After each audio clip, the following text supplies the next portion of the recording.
seperti apa yang akan timbul ketika denda damai ini dipaksa diterapkan?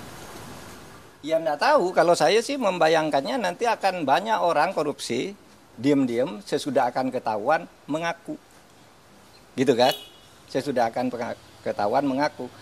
Kan Pak Prabowo inginnya sebenarnya ya, agar aset negara tidak hilang.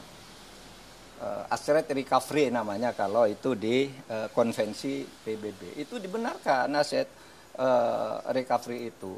Tetapi yang termudah agar tidak terjadi diam-diam penyelesaiannya. Dulu saya sudah pernah mengusulkan loh.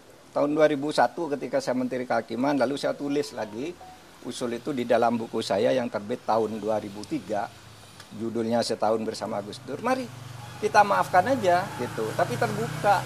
Seperti yang dilakukan oleh Afrika, jangan diam-diam gitu. Nah ini diam-diam gimana caranya? Siapa yang bertanggung jawab? Lapor kepada siapa yang mengumumkan siapa? Apakah yang bersangkutan minta damai itu mau diumumkan namanya?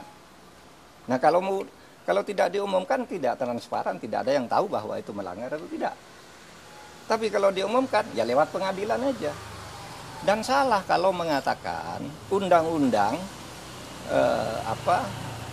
untuk mengembalikan aset itu tidak ada jalannya. Kalau mau ya undang-undang perampasan aset diberlakukan aja, undang-undang perampasan aset yang sudah dituju oleh DPR sama pemerintah dulu, tapi lalu macet di DPR. Itu saja diundangkan, itu lebih gampang ya, undang-undang perampasan aset itu kan bisa dilakukan begitu. Oke? Bapak Put menilai bahwasanya apa yang disampaikan oleh Menteri Hukum itu salah kaprah, Pak. Saya kira bukan salah kaprah, salah beneran. Kalau salah kaprah itu biasanya sudah dilakukan, terbiasa meskipun salah. Ini belum pernah dilakukan kok. Mana ada korupsi diselesaikan secara damai? Itu korupsi baru, namanya kolusi. Kalau diselesaikan secara damai. Dan itu sudah sering terjadi kan? Diselesaikan diam-diam antar penegak hukum. Penegak hukumnya yang ditangkap.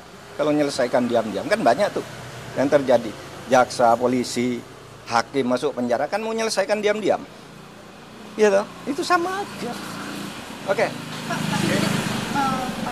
Andi Atas kan ada menyinggung sedikit soal turunan dari undang-undang kejaksaan. Ini apakah ada keterkaitan atau tidak? Ya itu, yang saya katakan tadi itu, menyebut undang-undang kejaksaan itu salah.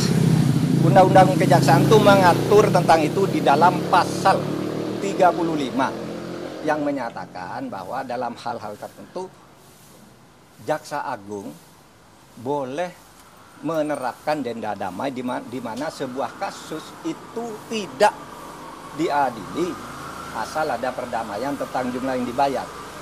Itu pasal 35 menyebut bahwa itu hanya untuk tindak pidana ekonomi. Lihat aja pasal 35 itu tindak pidana ekonomi itu ada 3. Kepabeanan, perpajakan, dan apa tadi? Dan bea cukai. Hanya itu yang boleh. Kalau korupsi lain tidak boleh, tidak pernah ada dan tidak boleh ada.